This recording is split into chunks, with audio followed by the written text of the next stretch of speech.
Welcome back to Jews on Film. My name is Harry Ottensasser, and as always, I am one of your Jews on this film that we're discussing this week. And as always, I'm joined by my co-host, Daniel Zana. Hi, Harry. My name is Daniel Zana. I am a documentary filmmaker and video editor and also a Jew. Our guest today is a writer, book author, father of five, and podcast host. He co-hosts Unorthodox with Stephanie Budnick and Leah Leibowitz and Gatecrashers, the new 8-part series detailing the history of the Jews and the Ivy League. He's also the former Beliefs columnist for the New York Times and author of Squirrel Hill, The Tree of Life synagogue shooting, and The Soul of a Neighborhood. Mark Oppenheimer, welcome to Jews on Film. Thank you. So excited to be a Jew on film with you. We are excited to have you here and discuss the 1992 film School Ties, directed by Robert Mandel. We start out each episode with kind of level setting and kind of like figuring out where everyone's coming from. So I wanted to ask you sort of what was your relationship to School Ties sort of growing up, and why did we ultimately land on this film? Okay, well, School Ties came out, I don't know if it was spring of 92 or fall of 92. I was a high school senior, class of 1992. And then this movie comes out with all of these, handsome, and by the way, I went to a prep school not unlike St. Matthew's, as depicted in the film, though we did not have mandatory chapel, but it looked exactly like St. Matthew's. Wow. And everyone was just as attractive as in St. Matthew's. We all looked like Matt Damon or Brendan Fraser or Chris O'Donnell, Ben Affleck, with just one ripped buff gentleman after another, though my school was co-ed. So, but, then there's this movie out about, I remember seeing it in the theaters, here's this movie about, a Jew at a prep school. And I thought, hey, I was a Jew at a prep school. I mean, there were other Jews. It wasn't like St. Matthew's, but, I totally dug it. And then within just a few years, so many of the cast of it, you had Good Will Hunting coming out just a couple years later, Damon and Affleck hit it big. Right. Chris O'Donnell hit it big.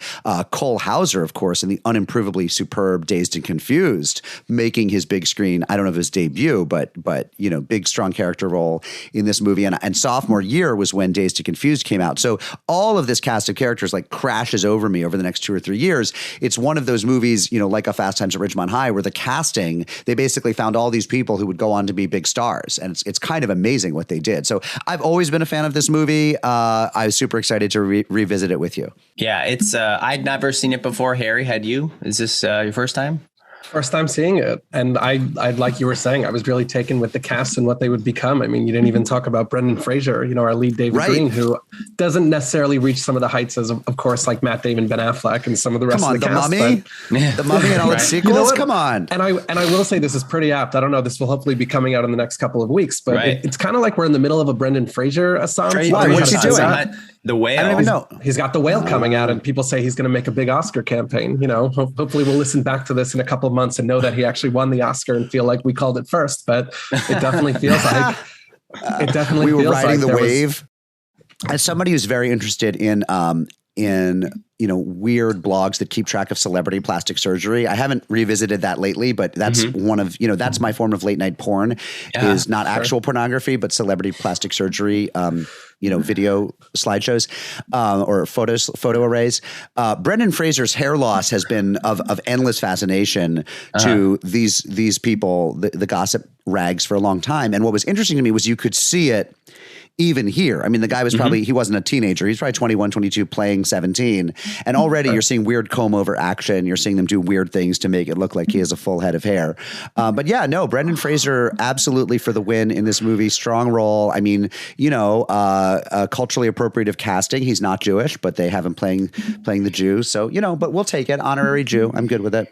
Yeah, I mean, I think reading into the casting, I read a few articles because at this time of recording in November 2022, we are roughly 30 years from when it came out. And, wow, I think a lot of different actors who finally settled into their roles had tried out for the David part. You had Damon trying out for the David part.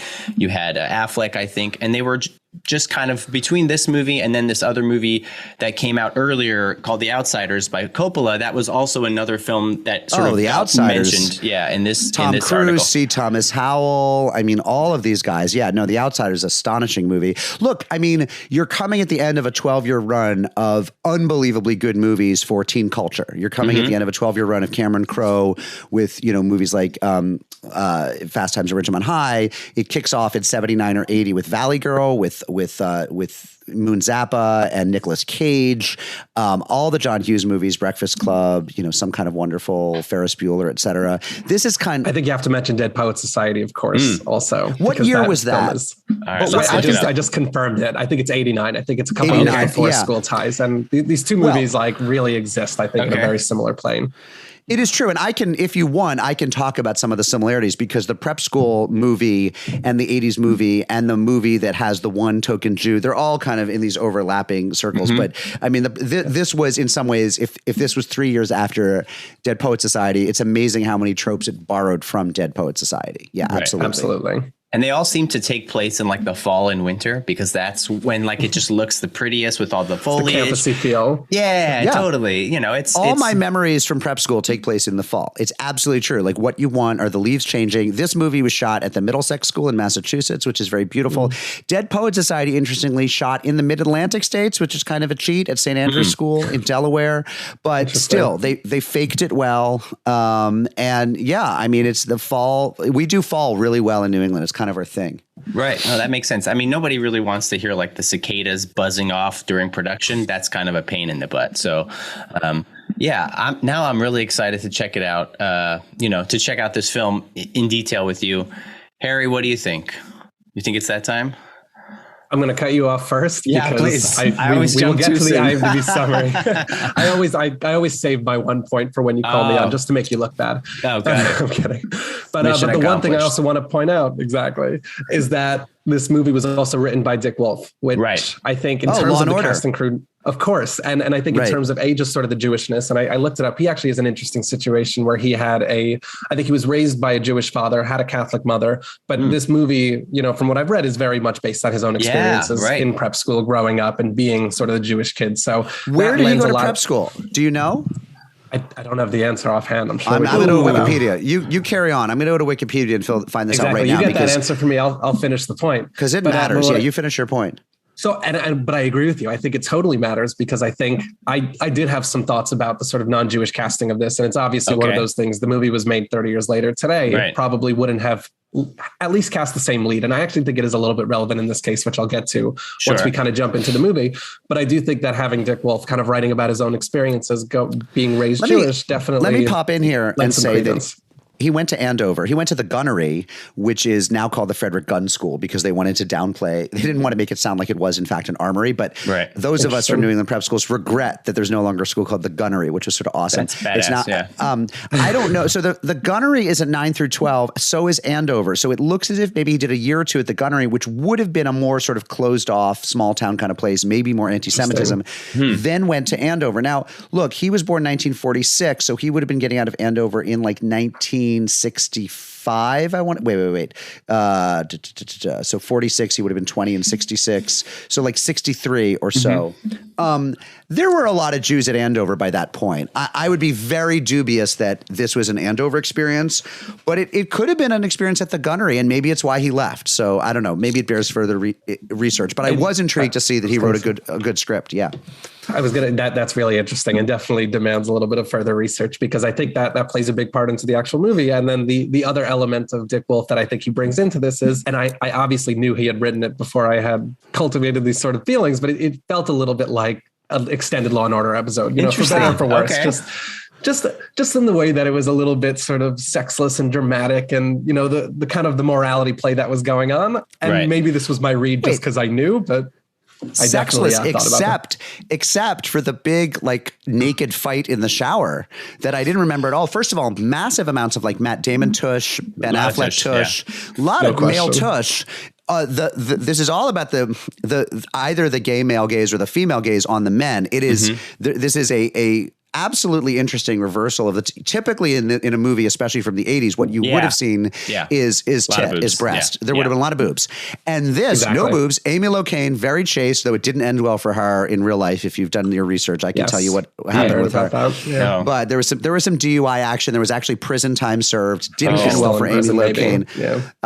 But lots of male tush, and then the fist fight in the shower between it was Matt Damon and Brendan Fraser, where you see them from the chest up, and it's in the shower, presumably like dicks swinging during this fist fight. I thought, holy cow, like, how is it that we think of Top Gun now because of the homoeroticism going on? Yes. Right. Nobody ever talks about School Ties, where literally they were like having a naked sword fight in the shower. Amazing. Yes. Amazing. I cannot wait to have this discussion when we get into it, because I have some thoughts about sort of the circumcision question there and how that I think could have been relevant and perhaps is implied. I will dive deep into that when we get up to it. But I think it might be time, unless you want to cut me off this time, Daniel. Do you have any more thoughts? Hey, I mean, eye for an eye. Let's, But no, I was just going to say that, like, in that article about the 30-year retrospective of this film and things like that, they talked about how seriously considered that scene was. They had like a stunt coordinator on scene, and it was like everyone was a little bit awkward and uncomfortable. I've heard, there was some heated discussion between some of the cast members after the fact, a lot of like literal dick swinging, but also like metaphorical dick swinging in terms of like who's the lead of the film and kind of putting other people in their place. But yeah, it's certainly a pivotal scene. But Harry, I think now I feel like it's maybe time. What do you think? Do you feel like the scene was sort of the tent pole of the movie? Is that what you're saying? No question. It's a long way to go for a good joke. Anyway, it got my rods and cones all mixed up. Yeah. I'm going to hit us with the IMDb summary, if that's cool with you guys. Yes. In 1959, a star quarterback from a working-class family is given an opportunity to attend an elite New England preparatory school, but is conflicted about whether or not to tell his evangelical classmates that he is a Jew. The only thing that I think... Evangelical? These guys are like Episcopalians and Lutheran. These are Episcopalians. One guy's a Methodist, not an evangelical Methodist.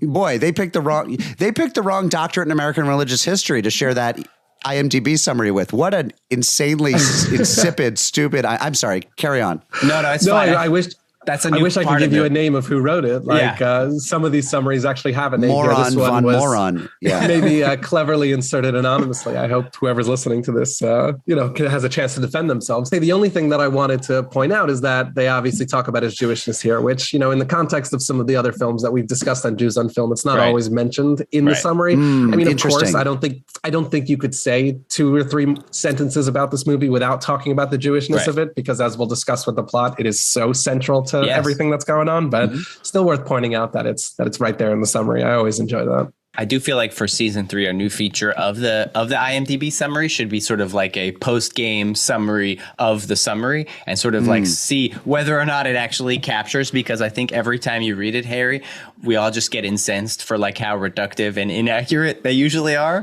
which is why we are here to provide a little bit more context and, bang out the plot and then discuss the themes and things like that. But we'll do that after we take a quick break and get a word from our sponsors, St. Matthew's Academy, this episode. Anyway, we'll be right back, and we'll come back and discuss School Ties. We'll be right back.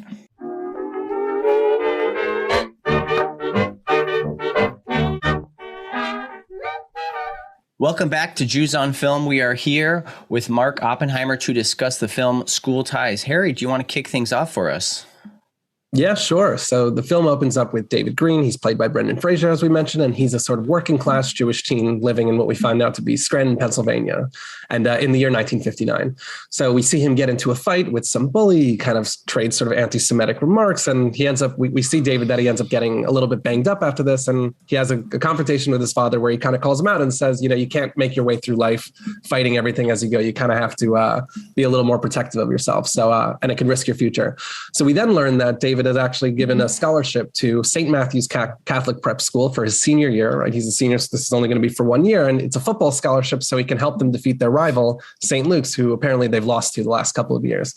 And we have this big scene. His new coach picks him up from the bus stop, drives him onto campus, and in this interesting exchange, he kind of asks him if he has any dietary restrictions. I meant to ask you, do you have any diet problems? Diet problems? Yeah, is there anything that you can't eat? I can't eat turnips. Turnips. I can't eat them either. Well, better let you get settled. These kids, they're gonna be a little curious about you. I'm a little curious about them. I mean, nobody ever comes here for just their last year. It's a very unusual situation. They're a great bunch of kids, don't get me wrong, but they're privileged. They take a lot of things for granted you and I never would. Just play your cards close to the vest. I mean, that's my advice. What do you mean? I mean, don't tell people any more than they need to know. In a very coy way, warns David, maybe don't bring up your Jewishness and keep that one to yourself. And that sets off his journey at this prep school. I mean, I think a few things to call out. You know, his dad, before saying goodbye to him on the train, says some nice words of, like affectionate words to him in Yiddish. I think that's probably the only time we get a little bit of Avinu Malkeinu later. Yeah, it's something like Geh Gesinnt, or it's like Mein Kind, my child, Geh Gesinnt, right. Be healthy, be well, go well. No, it's very sweet. I mean, I'm a little baffled how they ended up a sort of coal mining family in Scranton, not a big Jewish immigrant occupation, right. not entirely unheard of. You know, the work I've done in Pittsburgh, there were Jews in some of these coal mining towns right across the river from Pittsburgh, but often they were not actually in the mines themselves. They were, small business people or merchants serving the coal miners. But Dad seems to be, he's a real, he's a blue collar dude. Mom seems to be out of the picture. There seems to be no mom. There are two siblings. One of them, of course, because it's the 50s, wearing the Davy Crockett coonskin cap, which was required of every young boy in a movie set in the 50s. I think Brendan Fraser may wear one in Blast from the Past, his other movie set back where he gets sent back to the 50s. Always with a blonde. I think isn't it Alicia Silverstone in Blast from the Past? And here, Amy Locane. I think you're right. There's always a fetching blonde with him when he's in the 50s. And I mean, he gets sent off. He gets put on a bus. Weirdly, there's a direct bus from Scranton, PA to Boston. If you looked at the bus, the front of the bus, it says Boston, like the Scranton to Boston line. He didn't have to change in New York. It dropped him in Cabot, Mass, home of St. Matthew's School. So apparently, there's a bus line. There's actually a pipeline for blue collar football players who get in rumbles with guys who look like the first one to go to St. Matthew's on a direct bus, which is amazing. But he has to get out of town because otherwise the guy who looks like the Fonz one of these days is going to beat him to a pulp. So good thing he gets out of town. It's interesting, too, because he seems to have developed quite a posse in Scranton who is tolerant of his Judaism. Totally. And he's very openly Jewish there. But when he gets to the school, we'll talk about that. But, Kokis is the guy, the greaser you alluded to, who calls him a sheeny bastard after, there's this sort of Jets and Sharks situation up top. But we quickly find out that David has a very hair trigger, he's willing to get physical pretty quickly, as we see later in the film. So he's a tough Jew, he's not one of these sort of wimpy Jews, No, he's a real street Jew. He's a bruiser. And and in the classic outsiders fashion of the Socs versus the greasers, he's a bit of a Soc, a bit of a sort of upper class within the social ecology of this town. Mm-hmm. He's a classier kid. And the real bruisers, them because he's an athlete, which codes as a good kid, and the dropouts, the toughs, them because they pull up on their motorcycles in leather jackets. So it's all very clear. The 50s, everything was very clear that way. Yeah. And I think the way you're describing him as this sort of imposing athlete, to me, that was a really interesting choice because it's not necessarily the read that you normally get of the sort of, I think the classic Jewish character that you would see, where you see him as the sort of imposing, athletic, naturally gifted. This, he's the sixth. I think Brendan Fraser is 6'2". He's this very imposing, athletic presence. And I thought that was a really interesting coding of a character. And maybe that's just from movies set in a different era, where I kind of associate that sort of Jewish character with a little bit, smaller, more people of the book, a little bit more of the. But how would the plot work then? I mean, he has to be. I think that's what's so interesting. It's a real kind of reversal of your expectations. You wouldn't think the Jew is the one who's brought in to kind of save this prep school of the sort of, I don't know, the tall, strong blondes that you'd expect that maybe in the other situation. Look, there were a lot of street Jews. There were a lot of athletic Jews. I mean, boxing was a Jewish sport in the 1920s. Sure, and Sid Luxman was a famous New York Giant. I mean, there were these guys. And my Uncle Dave Schreiber was the quarterback for his high school in Pittsburgh. Of course, it was an all Jewish high school, but, That's awesome. there were these guys, and he's one of those guys. And so, the great mystery, of course, is how they found him. And we never do find out how the tough Boston Irish coach of the Boston Waspy prep school finds the Jewish kid in Scranton, but they found him. So, I wanted to also just call out the opening sort of church scene, which I thought was comedic, but also it sets up early on this honor code, right? So David goes to temple and everyone's kind of doing their prayers. Everyone's getting dressed and things like that. David goes in, he's kind of looking around clueless, and everyone's, knows the words by heart. And, he's sitting up when everyone's standing down. Like it's a little thin bit of comedy there, but the dean sort of introduces this notion of the honor code. Some of you new boys may find that academics and discipline at St. Matthew's are very demanding.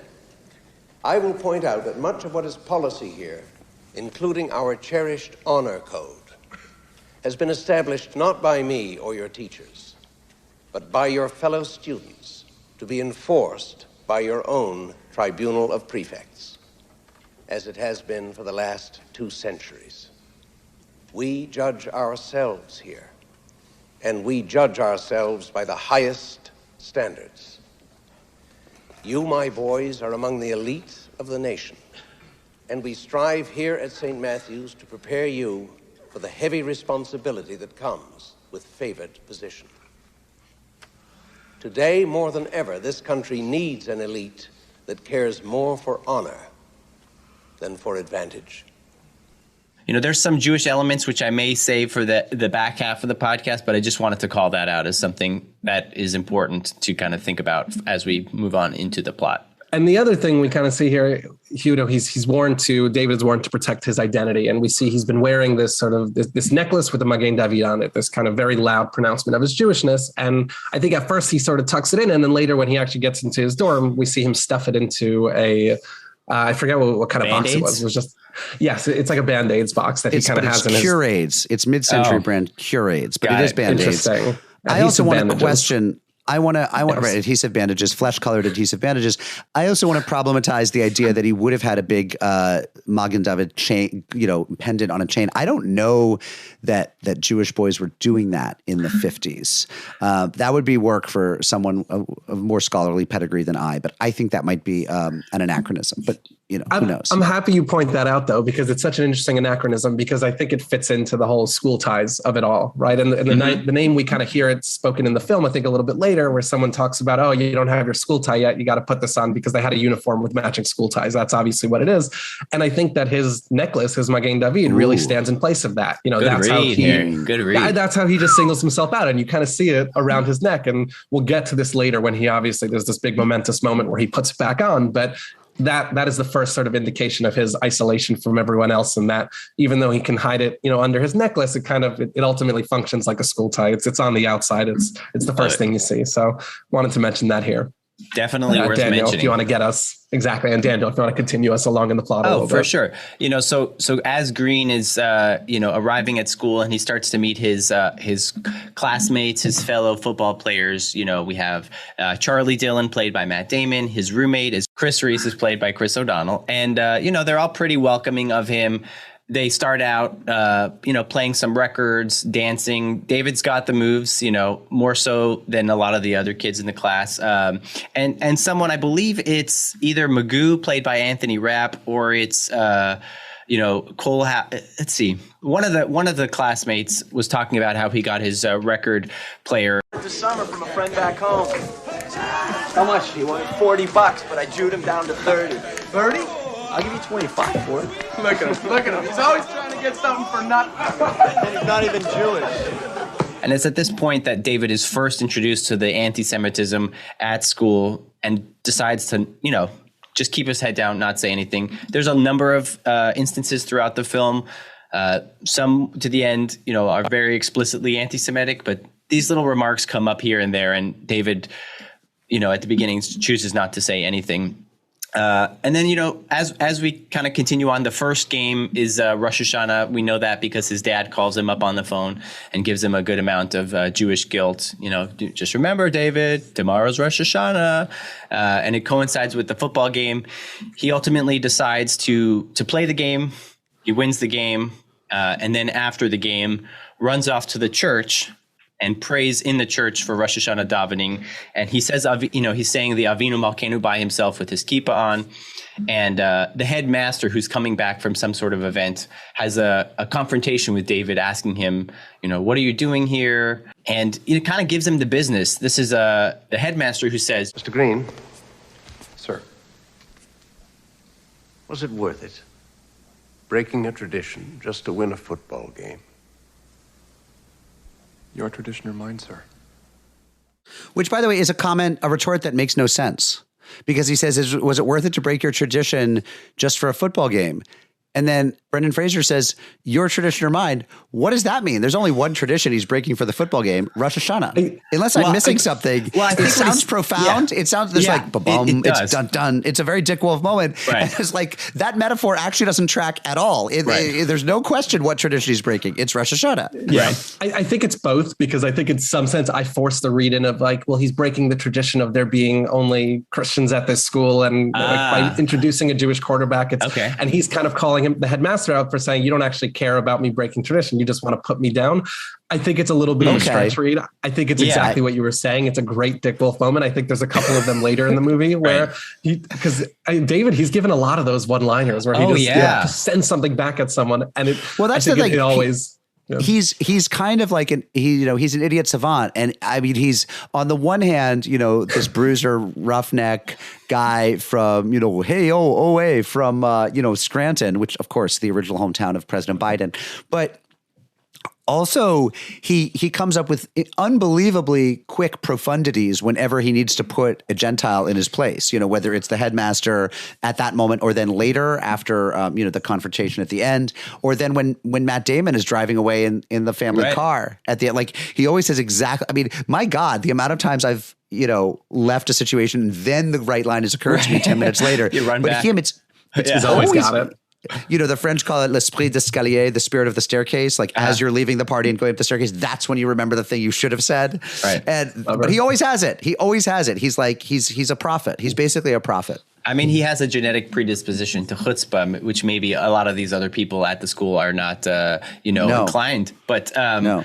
I think there's one more thing I want to talk about before we chop it up here is, before getting ready for this dance to hang out with the girls in this school, they're getting ready in sort of the first locker room, bathroom scene. And Charlie makes an offhanded remark. They're talking about their prospective, where they're going to go to colleges and things like that. And they mention all the other schools, and they say, oh, well, don't worry about the Jews. They're not going to be, I don't have any worry. There's not going to be any Jews in the clubs anyway. And so this is another instance of where, anti-Semitism presents itself and David decides, to still keep his head down. So I wanted to ask you, Mark, they mentioned not having the Jews in the clubs, and I wanted to know, because of your podcast, The Gay Crashers, I wanted to kind of ask if you could sort of paint a picture. Were the Jews in the clubs? Yeah, just give us a little bit of context about what Dylan is talking about and paint a bit of a picture. Yeah. First of all, do we know what year this is? I think I read 59. 59, maybe. yeah. 59. Oh, that's interesting. I would have put a little bit earlier because of the clothes, but okay. But it's definitely, it's Eisenhower era. 59 is probably about right. I would have said 57 or so, but because some of the pants are still a bit high waisted, and some of the lapels are very big in that post World War II almost zoot suit sort of way. Right. But 59, I'll buy that. So by 59, you definitely look. At the Ivy League, there are implicit quotas keeping Jews to about 15% of Harvard, about 7 or 8% of Yale, about the same number somewhere in there in Princeton. They had all been up much higher in the 1920s. Harvard at one point was about 28% Jewish in 1926 or 27. And then they said, okay, and Columbia even more Jewish probably. And then they decided these schools have gotten too Jewish. And so they began excluding Jews through various subterfuges. They wouldn't recruit at high schools that were heavily Jewish. They began looking for, quote, geographic diversity. It's where the idea of geographical diversity comes from, was the idea that if you look for students in the West and the South and Canada, you're likely to find Gentiles. So you want fewer students from New York City, more students from the hinterlands. You have a more Gentile school. So by the 58 or so, these schools, again, there are lots of Jews, but it's more like 10% than 20 or 30%. Are there Jews in the fancy clubs, in the final clubs at Harvard, Porcellian, for example, Fly Club? Are there Jews in the secret societies at Yale, Scroll and Key, Skull and Bones, Wolf's Head? Yeah, a few. Right. At a school that's 10% Jewish, you would think that out of 15 students in a senior society at Yale, 1.5 of them would be Jews. And probably, it's more like one, or some years none.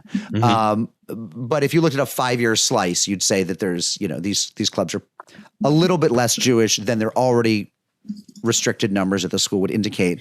But the thing you have to remember about the Ivy League at this point, and that would not necessarily have been true at every New England boarding school, because teenage boys are less mature and less sophisticated in how they carry themselves than they will be several years later in college, right? Mm-hmm. Yeah. But at the Ivy League universities, when you're talking about 19 and 20-year-olds, these were not places where there was a lot of overt anti-Semitism. It was very it would have been considered very déclassé to go around calling someone a Sheeny or a Kike or a Heeb. You would not have seen you would not have seen a Nazi flag as you did in this movie. When they turn on him and hang a Nazi flag in his. I mean, my God, the Nazis had been our enemies in World War II. People all had older brothers or fathers who had died fighting the Nazis. So the idea, these were patriotic young men. Even if they had some anti-Semitism, they wouldn't have gone to the Nazi flag to express it, because nobody thought well of Nazis at these schools. So, most Jews you talk to from that era at these schools, at the Ivy League schools where these kids are going to graduate to, and I've talked to a lot of them, would have said, I almost never encountered anti-Semitism.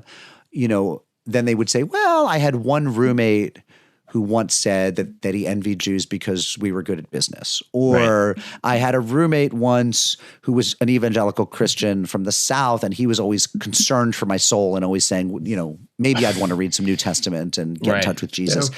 But you have to search.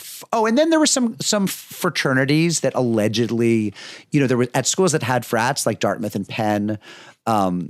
There was some division, like there were some fraternities where the Jews went. If you're interested in Greek life, you would choose this fraternity and you'd probably avoid this one. And it was all kind of unspoken, but those were more sort of social clubs, and the fraternity, this one might be the Southern frat and this one like the football frat. So there were kind of obvious reasons why maybe it wasn't the place where all the Jews would end up.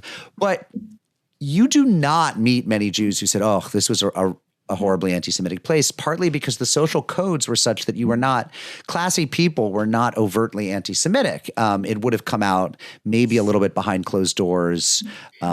Certainly, if a Jew stole your girlfriend, as Matt Damon thinks happens in this movie, might he have reached for some sort of in his anger, would he have had access in his brain, in his unconscious to those shady, shifty Jews always taking what's not theirs? Yeah, that might have happened in a case like that. Yeah. But the idea that in the first 3 months of school, in football season alone, you would have several overt cases of anti-Semitism strikes me as pretty unlikely. I should add that my father went to a preppy boarding school, Shadyside Academy, class of 1963. So he was there he started in middle school. He was there from 57 to 63.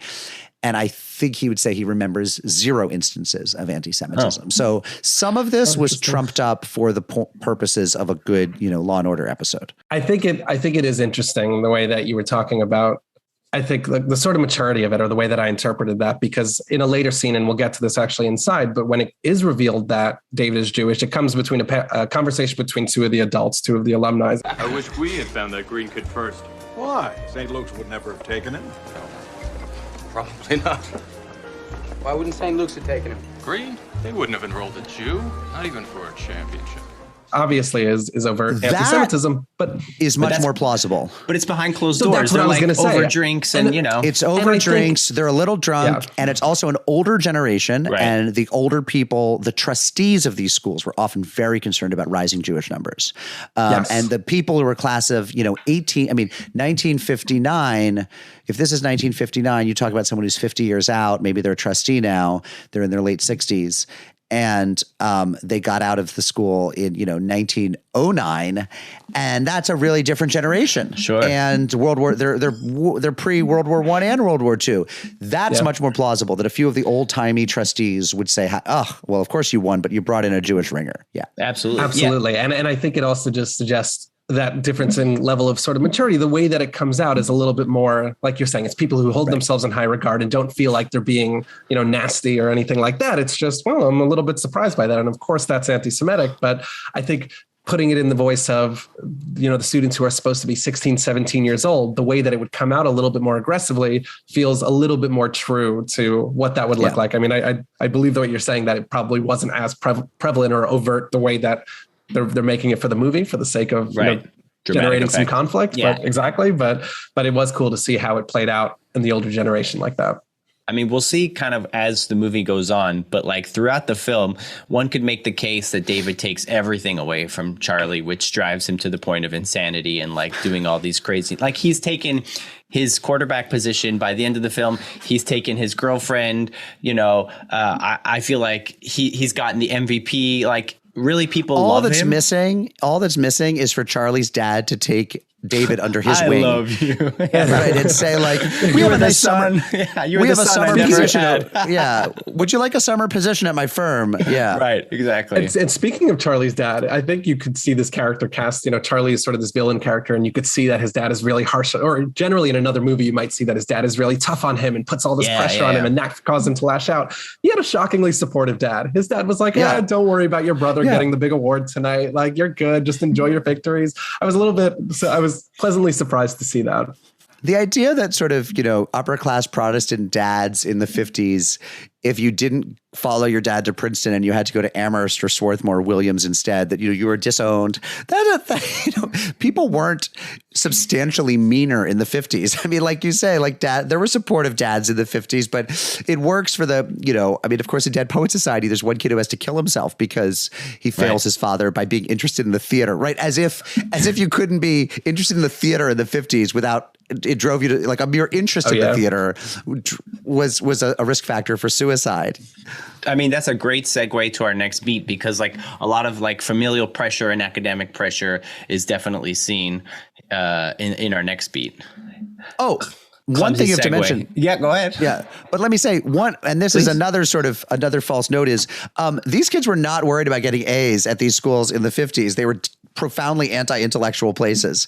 Remember the top 70 or 80 kids at Andover got into Yale or Harvard. So it was, like you weren't sweating. I mean, you couldn't fail French. So, okay, that part makes sense. But you wouldn't sweat your C or D in French at Andover in the 50s because, you weren't there to study. You were there to be gentlemen and row crew and play lacrosse. So it's funny how, for the purpose of the plot, they take on a kind of like yeshiva Bucher intensity about their academics that would never have existed in the schools. Good read. It's so interesting. It's a perfect segue that I'm going to totally interrupt right now, because I would be remiss not to mention one more scene from the first part that we mentioned, and then I'll pull us back into it. But the only other thing I wanted to point out is that that sequence we spoke about a while ago now with the teacher, with the headmaster confronting David when he's praying, and he says, Green, sir.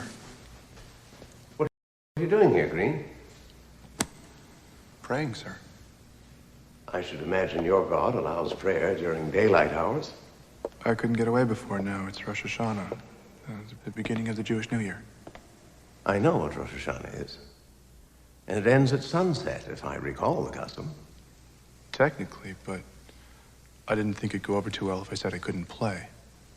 For a lot of reasons, I think is not necessarily accurate according to, I think Rosh Hashanah is supposed to be 2 days. Perhaps this was the second day. Some people do celebrate it as 1 day.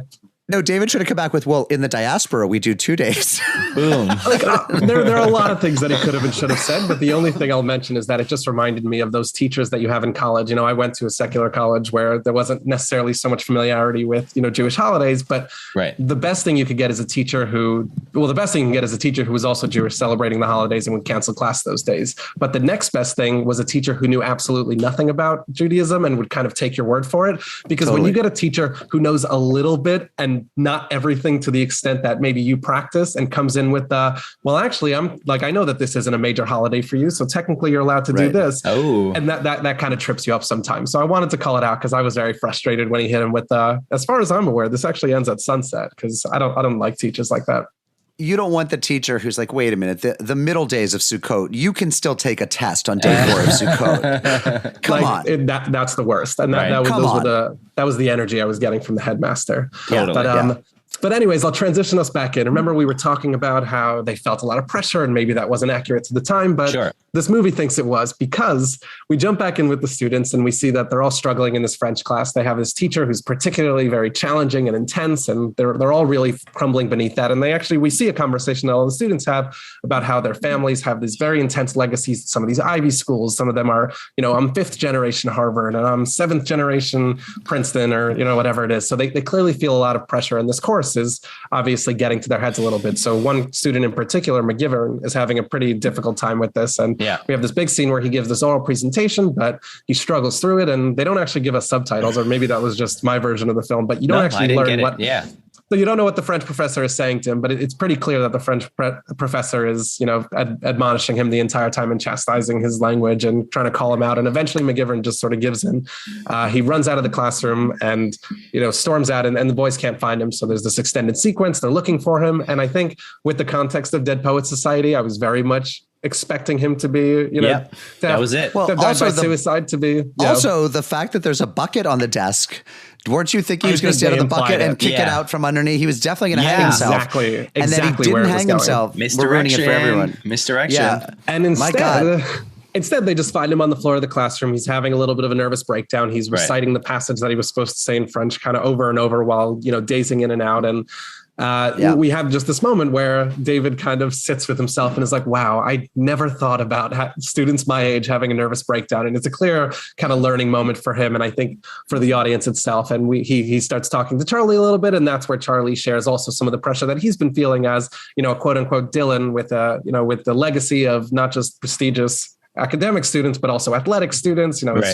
His older brother was, a recent quarterback for the school. So we get a little bit of insight into Charlie's backdrop and some of the pressures he's facing. Totally. As they're taking McGivern out of the school, David, holds back. He doesn't hold back at all. And he goes right after Mr. McCleary and starts screaming at him and says, you did this. This is all your fault. Really like making Mr. McCleary, I feel like, question his methods. And it's at that point, Charlie kind of is like, we don't do that kind of stuff here. You really don't want to hurt your chances. And then I think they have this sort of heart-to-heart conversation. And then I think before we get into the next beat, I think there is kind of like a moment of levity where there's like a cute scene where all the boys kind of bond together and as an act of sort of revenge, they move Mr. McCleary's car somehow into his classroom. Which is kind of like a fun button to end. By the way, is a classic prep school prank. I believe at Loomis there was a car moved inside the rotunda at Founders Hall. The prissy bachelor prep school teacher is also a stock character, and clearly this guy's repressed. He's repressing a lot in his. No question. He's clenched very, very tight. I felt a little bad for this guy whose whole world is just his cane, his little beret, and his fancy car. And then the French, the boys he has to torture in a sadistic, almost sadistically erotic or erotically sadistic way. So I felt a little bit bad for Mr. Cleary. I felt like, he's not a happy man. Right. Let's put it that way. Yeah. I mean, I think everyone on campus sort of grows to hate him even more. I wanted to touch on the dockside scene. I thought that was a powerful scene. It kind of sets up this sort of, there was a really beautiful line where, I think he says, I envy you. Me? Why? Because if you get what you want, you'll deserve it. And if you don't, you'll manage. You don't have to live up to anybody else's expectations. You are who you are. That's really what draws people to you, David. It's not that you're the cool quarterback. Come on, you're the most popular guy on campus. Well, if my name weren't Dylan, that would be different. Bullshit. David, don't forget my last name's Dylan. Son of Grayson Jr., brother of Grayson III.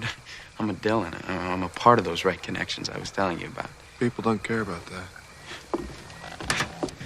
Oh, you'll see. Essentially, Dylan is sort of saying that, he has all this privilege to rely on and doesn't really have to try as hard. And so he admires that about David. The whole sequence with the car, I get we're talking about the kind of context that it lends and the way that it makes Mr. Cleary look and how it kind of emboldens it. Yeah. It really felt like to me an editor's note after the film that was sort of in post-production, which maybe not this late, but someone read the script and was like, we need another scene of just the boys having fun and maybe something to give some levity. It has no bearing on the rest of the film. There's no repercussions for it. You'd imagine that something. Well, what am I missing that happens? Mr. Cleary towards the end of the film, starts speaking English to the kids in French class. That was my sort of differentiation. Where at the beginning of the film, he's got a complete asshole about en français s'il vous plaît. No, like he wouldn't. And that's then the way you end, teach French. No, I know. My but French teachers the, never spoke English to us. That's not an asshole move. Okay, fair. He's fair. a good it's like teacher. Immersion. He wants to immerse them. But and if the purpose of that scene was to convince the teacher that he was going to see his car brought into the building, and then the entire school, because we have this moment, this reaction scene where the entire school claps and laughs at him. If that's the moment where he says, maybe I've been too tough on these kids, maybe I should soften up a little bit. Yeah, that doesn't make any sense. Towards the end, he speaks English. I don't know. I saw like a slight differentiation, you know? We already had the moment, though, when David calls him out for, sending McGovern into this anxiety attack. I think that alone could have softened his end. It's McGivern, not McGovern. You guys can't keep your Gentiles straight at all. Thank you. Thank you for the call out. The scene we needed more of, I mean, the part of the plot that's so thin is the romance with Sally Wheeler. Right. Who, by the way, is clearly a mashup of Sally Draper from Mad Men and April Wheeler from Revolutionary Road, because all people in the 50s, all beautiful blonde women were either a Sally or a Wheeler, and this one is both. She's Sally Wheeler. Yeah. So, we get like 2 scenes with them, and then they're madly in love. I mean, that, and then of course when she leaves him, we hardly feel it because we hardly knew her anyway. So, and she's completely vapid. There's nothing particularly appealing about her except she's attractive, but has no personality at all. And I mean, look, the movie was an hour 47, but could 5 more minutes have been devoted to showing them actually could they have one conversation, one authentic conversation that's not just them mooning at each other? That would have gone a long way for me. I mean, David spent his entire time with Sally talking about Charlie. It's kind of like the reverse Bechdel test, where it's like 2 guys always talking about, or whatever, some sort of weird, bizarro Bechdel test where like guys are always just talking about the other guys. He's like, look, pretty soon I'm going to have a naked sword fight with him in a locker room. Meanwhile, let's talk about your relationship with him back in the woods of Maine when you guys were kids and your families had the adjacent properties. Right. So let's get to Sally and the naked sword fight, because I think there's a lot of good stuff there. So I'll pull us along in the plot, and we can chat about that. Things have gotten tense between Charlie and David. David, we've seen a couple. We haven't mentioned some of the quarterbacking scenes, but he's been really shining. And that already was a point of tension between him and Charlie, because Charlie even mentions earlier that he was supposed to be the quarterback before David was kind of brought in as this Jewish ringer. Well, he doesn't know he's Jewish at the time, and David, obviously with Sally, like we mentioned, we've seen a couple scenes of it, but Charlie refers to Sally as his girl, so to speak. It's clear that Sally didn't necessarily think that they were dating, but Sally clearly takes a liking to David, and we're seeing it happen in the background, but they've kind of started dating, and Charlie hasn't noticed yet until finally at this big party post the St. Luke's game. And we should talk about the St. Luke's game. It's this big moment that David was brought in for. And ultimately there's another moment of tension between him and Charlie, where Charlie in the middle of the game says, set me up, I'm open. I need to look good in front of my family. Can you just pass it to me? And David defies the coach's play call, throws it to Charlie. It doesn't go well. Later in the game, Charlie asks for it again. He says, this time I'm going to do it. David instead calls a play where he runs it in a great football sequence. This movie had some strange football sequences, but he almost picks up Charlie, throws him into someone else as a sort of block, runs in. And this obviously has embarrassed him. So between kind of the football relationship that they've developed, but also at this alumni party that we mentioned earlier, where they're discussing the game, that's when Charlie finally finds out about Sally and David, and it sends him spiraling into this anti-David thing. And then ultimately he learns, like we mentioned earlier, from, overhearing from 2 different alums talking about it, but he learns that David is Jewish, and emboldened by this new discovery and also enraged by kind of everything that's been going on between them, he confronts David in the showers. They're all naked in the showers, kind of washing up after the game, I guess, or maybe before bed. And he mentions this sort of Jewish thing, which is shocking to everyone around, because no one else suspected David of being Jewish. And they engage in this, like we said, this sword fight, this very intense wrestling match that's ultimately broken up. But this kind of changes the trajectory of David's experience at school going forward, because now everyone knows he's Jewish. And that's when he starts meeting a lot of anti-Semitism from the people who formerly were his peers. Yeah, totally. I mean, there's, because David is from Scranton, he's kind of a lower class than the rest of these kids. So he's all the while he's kind of been working as like a waiter in the cafeteria. They start calling him names. Really, Magoo and Ben Affleck's character Chesty are sort of the main perpetrators of this. Dylan as well, but they They call him names. They tease him. Sally doesn't really pick up his calls anymore. They used to chat in the hallways, on the phone. So he goes to like the swim event and they talk to each other. And, she sort of says this kind of hurtful stuff about all of her friends have been asking, does his nose get in the way and things like that. And he really, he has a tough go with it. And he, ultimately he comes back to the dorms and he discovers a huge swastika painted on a flag in his room that says "Go home, Jew." David rips it down, scrawls a note that says, "Whoever wrote this, come see me outside at 10:30 behind this hall." He like stabs it with a knife on the wall, and he comes out at 10:30, like he mentioned, and no one is there. So he's screaming,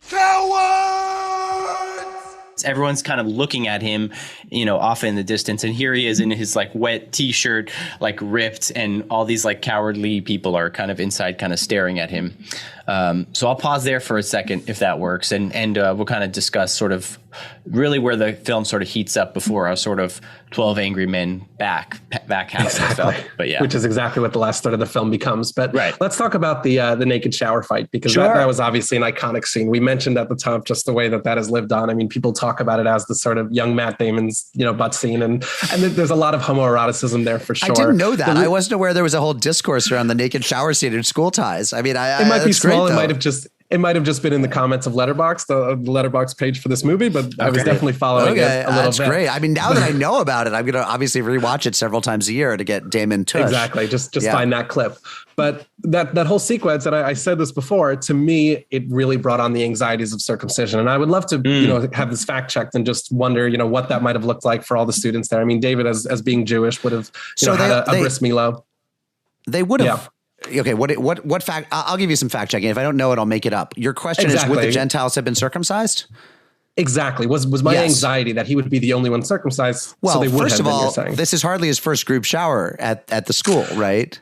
So, and I had anxiety. I was going to mention that because there's an earlier scene with it, and I noticed he was wearing a towel around his waist. And yes, he's showering naked. Otherwise, we kind of see his butt because that's mostly for the camera because they didn't want to show his penis on screen. But I convinced myself that maybe he had just been angling himself and being a little bit more clever and careful with his towel. Wasn't there an earlier scene where he said, "Oh, I'm going to shower later"? Someone's like, "Oh, are you coming now?" Or he said, "Oh, I'll come later." I thought there was something like that, maybe.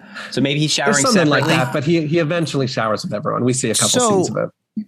I'll just speak for myself and my era. I mean, I'm 48 years old. How old are you guys? I'm 39. Okay. I'm 24. Okay, so let's do a poll Sounds here. about right. Daniel, when you're 39. Yes. So when I was growing up, every boy I knew was circumcised. Like I knew my friends were circumcised. I was in lots of, locker rooms and gyms. There was, I think, and I've written, or at least maybe I never wrote the piece. I've reported and researched on this a little bit. And numbers were always lower in minority communities, Black and Latino communities. Boys were less likely to be circumcised. But mid-century America, like I want to say 1920, 1980, most hospital births, the OBGYN or the pediatrician would circumcise the boy unless the parents specifically asked him not to. It was considered a sin. So I'm guessing, Daniel, that you grew up, maybe you didn't look at as many of your friends' penises as I did, but that most of your peers were circumcised no matter their religion. I'm going to say with Harry, that's less true because it changed. It started to change. Yeah. Tell me about your friend's penises, Harry. I was going to say, it's not a statistic I have offhand. I trust what you're saying, but generally I didn't do a lot of sports like, locker room kind of sports in high school. You weren't in as many locker rooms. I understand. So I went to high school where they required you to do sports. Come on.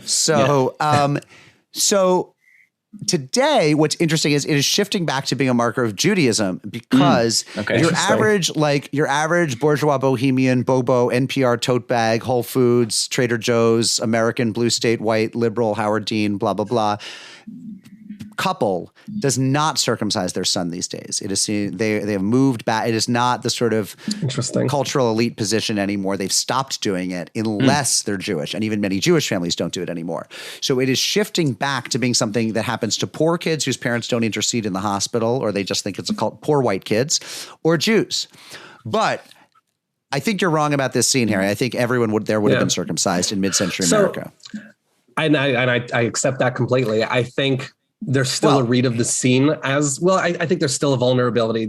He's being laid bare. And I don't know if this is intentional, but I do think the read of, well, that is sort of his Jewishness on scale. It's the Jewishness you can't hide. You can't hide it by taking off of a sort of Jewish star. I think there's something going on in that scene, even if that might not have been an actual. Yes. No. 100%. You're totally right. But the bigger thing going on in this scene that I just didn't remember is it's a big gay orgy. I mean, aside from that, the bigger thing is it's Spartacus, it's Porky's, but all male. It's just a big, a big sword fight, which is awesome. Yeah, I mean, I think it's like metaphorical in a sense that he's being laid bare, he's open, he's naked, he's vulnerable. And it is at this time that happens to like coincide with the fact that this news has come out. And so Charlie decides to take the opportunity to kind of expose him to all the other classmates, at which point they get mad at him. But like, maybe this is a good time to bring it up. But I feel like every time David has his sort of like, hey, I'm Jewish, the initial response of the people who he was closest with, whether it's with Reese, his roommate, or with Dylan, or with his girlfriend or whatever, it's like, well, why didn't you tell me? Like, why are you, I feel like it's, they put the onus back on him as if it's like, you should have told me. And then we would have been, copacetic. But now that you hid it from me, I think, I don't know. What are your reads on that? Because maybe that's just an easy out to be like, well, this is a different reason to hate you because you're dishonest, rather than you told me and you're Jewish and I'll hate you for well, that. it's damned if you do and damned if you don't. If you tell us, we'll hate you for that. If you hide it, then you're shifty and shady. But I also think it's also sincere. I mean, nobody likes to discover an important fact about people close to them that's been withheld. People feel a little bit cheated. And look, I mean, if I'm his dad, I probably say, knowing now what I know then, with perfect hindsight, you probably want to say to him, like, on your first day there, the first time some kids bust out with some anti-Semitic stuff, say, hey, I'm Jewish. That's not cool. And like, let them deal with it and let it all hang out and, whip it out and put it on the table. And there it is. Right.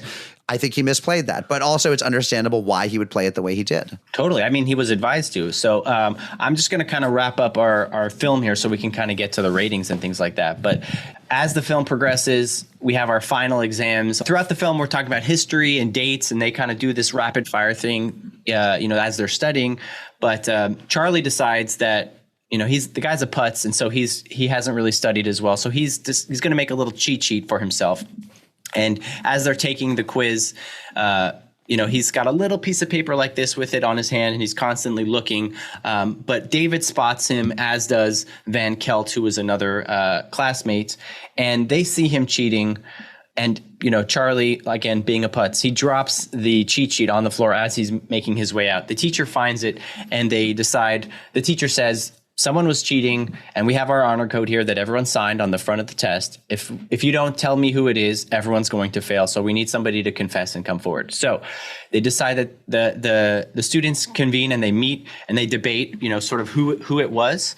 They seem to think that it was Connors, the sort of redheaded guy who wasn't as learned. Cole Hauser. Right. Cole Hauser, who, he's also accused of cheating on a French test. So they initially turn on him, and then, it was this guy. And then ultimately Charlie, sensing this opportunity, convinces everyone that it was David. David, prior to this, confronts Charlie and has said, I know it was you. Just sort of confess. We'll get this all over with. And Charlie goes to the lengths of even bribing David, and David, says no. So they have this long discussion, and David, 12 Angry Men. A 12 Angry Men situation where it's very heated. Everyone's jackets and ties are undone. They're kind of pacing the room and things like that. And, ultimately, both David and Charlie plead their case to the rest of the students, but everyone sort of agrees that it's David who needs to go and talk to the headmaster. So David goes and he confesses to the headmaster saying, you know what, it was me, I did it. And after hearing his plea, the headmaster, the camera sort of pans and we see that Van Kelt is sort of sitting by the fire and saying, you know what, David, I'm on your side. I saw Charlie do it. And so we're gonna expel him. And he pleads David to stay. He says, we'll just forget the whole thing happens. And we'll put a clip in here. But David says, good, then it's settled. I'd like to forget this ever happened. No, sir. You're never going to forget it happened, because I'm going to stay here And every day you see me, you'll remember that it happened. And in the final scene, David, sees Charlie getting whisked away in his giant sort of limousine. And he says, You know something? I'm still going to get into Harvard. And in 10 years, nobody's going to remember any of this. But you'll still be a goddamn Jew. You'll still be a prick. And so he walks away all by himself. And that is where our film ends. I just wanted to quickly point out that in reading for this film, there were a few alternate endings that were shot. So there is this scene where David walks off into the quad by himself. That is how the film ends as we've seen it. But there were other scenes where they had all the friends kind of joined together and walking with David. And ultimately, like, the audience sort of felt it didn't test as well because they felt that, like, it was a little too saccharine, that, like, everybody loves David now, and they all kind of walk off.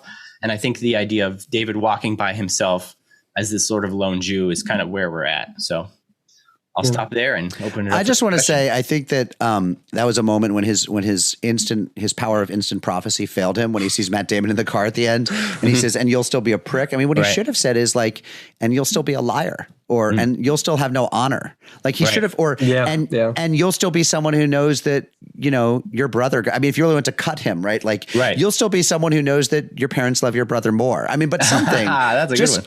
Calling someone a prick is pretty easy to brush off. I felt like he could have. It doesn't land as hard as I think he hopes it would. It doesn't land as hard as I wanted it to. But anyway, I do think that it's probably a better ending than if everyone had embraced him, or if Amy Locane, if Sally Wheeler had run up to him and like, "I love you," planted a big kiss on him, and I don't know. Yeah. The other thing I want to point out in this scene, because it actually references what we were just talking about, but there's this big moment where where David is kind of right, where he has that moment with the headmaster, where the headmaster says, "We know you didn't cheat, you're fine." And David says, "Well, the honor code," which obviously is a big deal in this film, it clearly states that if you know someone cheated and don't report it, that's also violation of the honor code. And he's met with this response of, well, that's why, because in the beginning we were told that the honor code is an evolving document that they, the students update every year, and they say this is clearly an area where we recognize it can change. And just to reference what we were talking about earlier about, whether he should have actually owned up to his Jewishness from the beginning, I think there is a statement there with the honor code that it's, keeping this to yourself or forcing yourself to admit it is almost not the problem, right? Because it's kind of this framing of the honor code saying that if you see someone cheating, you have to say it. Right. And David seems to have functioned in this way of, well, I didn't say anything about my Judaism. So in some ways he was villainizing himself maybe, or he felt guilty about that. Like everyone was telling him, you should have mentioned us, withholding it was a sin. And the honor code is kind of saying, there are circumstances where maybe you're not at fault for not mentioning it. And it's almost absolving him for what I think we were calling him out earlier for maybe he should have mentioned it. I think they're saying it's okay that he did. Do you feel like Dick Wolf had that reading in mind? That's the biggest question with this pod. I think you've outsmarted the screenwriter. I think it's important to mention that Van Kelt, as played by Randall Batinkoff, Batinkoff is a Jewish actor. And what's interesting is, they did find some Jews for this cast. Cole Hauser is Jewish. There were some. Right. Cole Hauser is Jewish. Van Kelt is Jewish. So, they found some, just not for the lead. Yeah. Right. That's a good point. Go ahead. The other thing I want to mention before we cut to break, because I know we want to get into rankings, is just there's that moment where, David responds, like we said, every time you see me, I'll be a reminder to you about this, what you did. And that notion of being a reminder, I was trying to figure out a Jewish read on it. Like, why does he want to be this kind of powerful reminder? Why doesn't he want to move on from this? But it almost felt like this very Christian idea of the wandering Jew, as the Jew is kind of kept alive as a reminder of, their suffering, of their torment, of the pain they experienced. And even though the headmaster's like, let's move on from this, you'll get, full privilege. He's like, no, I want to remind you. And it's a more negative reminder. It's, I want you to feel bad about what was done to me. But it really does feel like it's playing in with this Christian idea of the wandering Jew. And it wasn't necessarily that strong Jewish finish that I think I was hoping to read into that moment. And I want to see if you guys agree with that. I hadn't seen that. I think it's plausible. What I did see is that all of this happens and it's only Thanksgiving break. Imagine there's 2 semesters left to go. It's true. What's going to happen to him during basketball season or lacrosse season? There's so much. You're right. The football season's going to come to an end soon. That's true. Football's over. No, they've played their arch rival. That's always the last game of the year. Football's over. He can coast the rest of the year. He's into Harvard. That's good. Yeah. I mean, I as long as we're on board the stretch train, I wanted to talk about and I could save this for the back half, but just the idea of like with Judaism, there's often these often it's physical things, but a lot of these like acts that we do to remind us of the past, whether it's like the Seder reminding us of the Exodus of Egypt, or the mezuzah that has the passages about Egypt, and tzitzit, and all these physical manifestations and are like Jewish reminders. So I kind of like, obviously a stretch, but that's what we do on this podcast. And, that's true, though, that this Jewish idea of always remembering thing. I mean, you're reminding me of the concept of Amalek, which was this group of people that attacked the Jews, our Jewish ancestors when they were, in the desert, however many years ago. And we have this kind of yearly reminder of we need to tell the story because we don't forget the pain that was stricken on us. So that read, and I'm totally, flipping to your read, Daniel, because I think you're totally right. Like, that is a Jewish practice of, no, we don't move on and pretend that things didn't happen. We remember the pain and suffering we experienced. We remember the pain that our enemies or our antagonists caused us. And I'm not letting you guys get away with this so easily. The easy answer for the administration is to say, let's move on. Don't sue us, in modern day lingo. I think Dylan is actually a descendant of Amalek. I actually read that somewhere. So it totally exactly what I was getting at. Yes. Totally makes sense. Right. Let's take a quick break and we'll come back and we'll give our ratings for the film School Ties. How does that sound? All right, we'll be right back.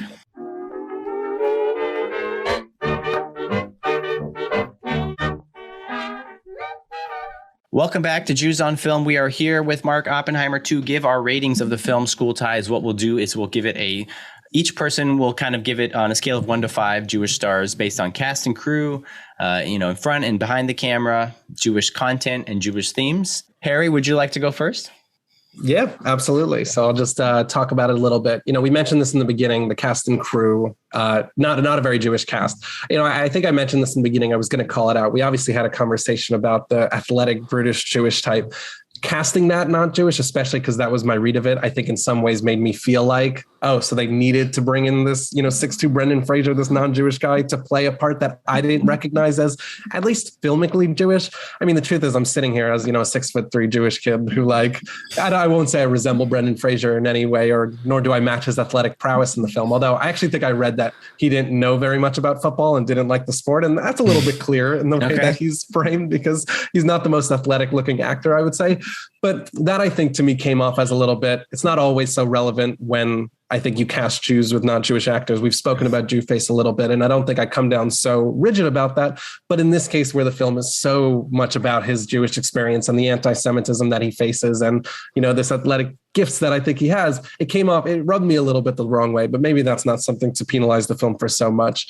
In terms of also just the content, we spoke about Dick Wolf and his writing into that. So I think that lends a lot of Jewishness to it. The content itself, obviously very Jewish, from the beginning. That really is the big, it's not just he's Jewish for Jewish sake. Like that is the conflict of the film.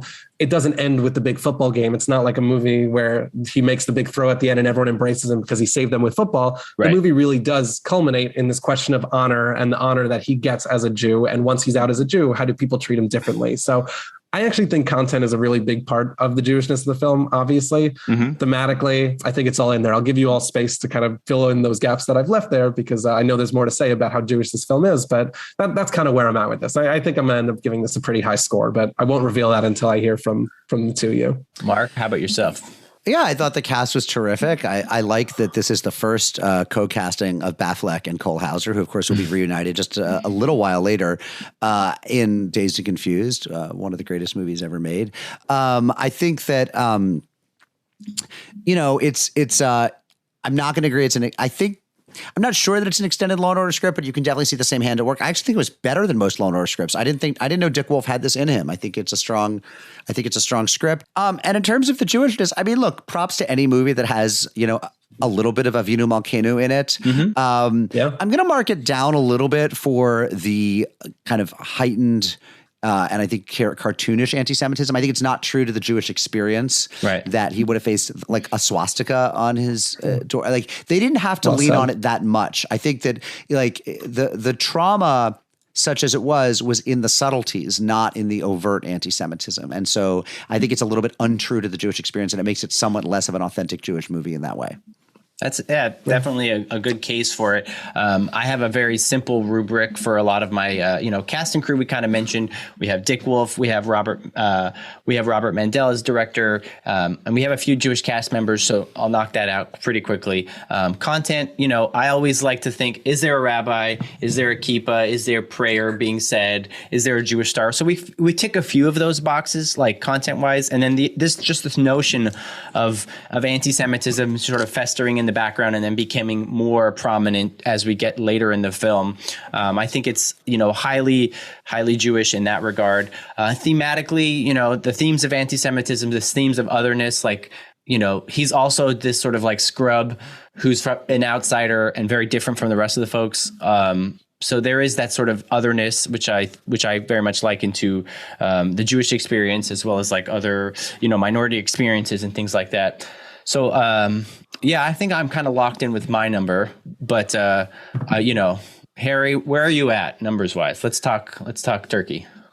Absolutely. I think there's a little bit of inaccuracy and maybe a detail that I do find lacking. And I loved what you pointed out, Mark, just about the way that it casts anti-Semitism, because writ large, I think this movie, kind of from a distance is very much doing all the things. It's addressing this sort of anti-Semitism. It's empowering this Jewish character. He's, has to protect his identity. Like you were saying, Daniel, with some thematically, all that is there, the otherness, the honor system, which obviously isn't strictly a Jewish ideal. That's something that extends beyond that. But I think that's all there broadly. I think when you get a little more granular about it, and part of that is just my Jewish education and experience and being able to poke holes in some of the little things, but even just, I don't think the movie itself cares about the granularity so much. We have the big symbolic moments. We have the Magen David necklace, his school tie, as we mentioned earlier. We have the big swastika, but I don't think that's it's so clear.